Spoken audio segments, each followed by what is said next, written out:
ආයිබෝවන් days of දිලි. ඉතින් කට්ටිය මොකද වෙන්නේ? පුග කාලෙකින් බ්ලොග් එකක් දාන්න බැරුව ගියා. අපි අලුත් බ්ලොග් එකකින් ඉස්සරහට හම්බෙමු. දැන් වෙලාව 6:00 ඩුබායි වල. එතකොට අද මම ෆ්ලයි කරනවා ලංකාවට. මගේ ෆ්ලයිට් එක තියෙන්නේ 10:00ට. අවුරුදු 3කින් මේ ලංකාවට යන්නේ. අපි බලමු. එතකොට ලංකාවේ මාස 2ක වැකේෂන් එකක් යන්නේ. මේ මාස දෙකේ මම මොකද කරන්න කියලා. Short vlog hari long vlog hari අරගෙන එන්නම් ඔයාලත් එක්ක බෙදාගෙන. ජය වේවා. ඉතින් අවුරුදු 3කින් ලංකාවට යනවා කියන්නේ ඒක වෙනම හැඟීමක්. ඒක දන්නේ රට ඉන්න කෙනෙක් විතරයි. පවුලකින් ඈත් වෙලා ගොඩාක් දුර ඉන්න කෙනෙක්ට ඒක හොදටම දැනෙනවා. මම යන අවුරුදු 3කින්. ඉතින් ඔය යන ගමන් ඉන්නේ ඊර බැස යන ගොම්මන් යාම එක මේ යන්නේ. ඉතින් ටිකෙන් ටික එයාපෝට් එකට ලං වුණා.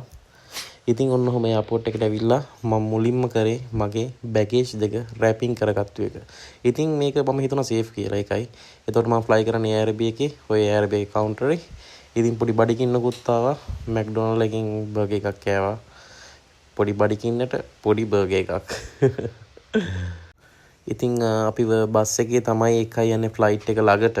ඉතින් මගින් ගොඩක් ඉන්නවා බස් ගොඩක් තියෙනවා. ඉතින් මේ තියෙන්නේ එයාර්බියා මං යන ෆ්ලයිට් එක.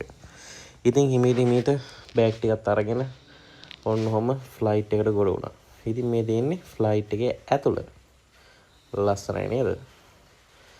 ඉතින් ওই විදිහට ඉද්දී හැමදාම වගේ සේෆ්ටි පාඩමක් උගන්වනවා.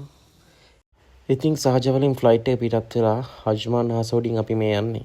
ඉතින් හැමෝම දන්න අජ්මාන් ක්ලොක් ටවර් එක තමයි ඔය ඇතින් පේන්නේ. ඉතින් ඔන්න විතර ෆ්ලයිට් කරනවා. එතකොට අපිට පුළුවන් මේ ඔන්ලයින් බලන්න 3D view එක. ඉතින් ඔන්න ඔහම ටික දුරක් යද්දී කෑම වෙලාවක් ආවා. ඉතින් බලමු මට හම්බුනේ මොන වගේ කෑම එකක්ද කියලා. ඔය තියෙන මගේ කෑම එක. ඇත්තටම ඇතුලේ තිබ්බේ කෑම චිකන් බිරියානි එකයි, යෝගට් එකයි, වතුර එකයි. ඉතින් ඒකත් ඉවර වෙලා ඔන්න අපි ලෑන්ඩ් කරනවා ශ්‍රී ලංකාවට. ඔන්න කොල්ලනේ ලංකාවට ගොඩ බැස්සා. ඉතින් දැන් යන්න ඕනේ බැගේජ් ගන්න. ඉතින් වෙලාවක් තියෙන වෙලාවට ලොන්ග් vlog එකකින් හරි ෂෝට් vlog එකකින් හරි සෙට් වෙමු. ජය වේවා හැමෝටම.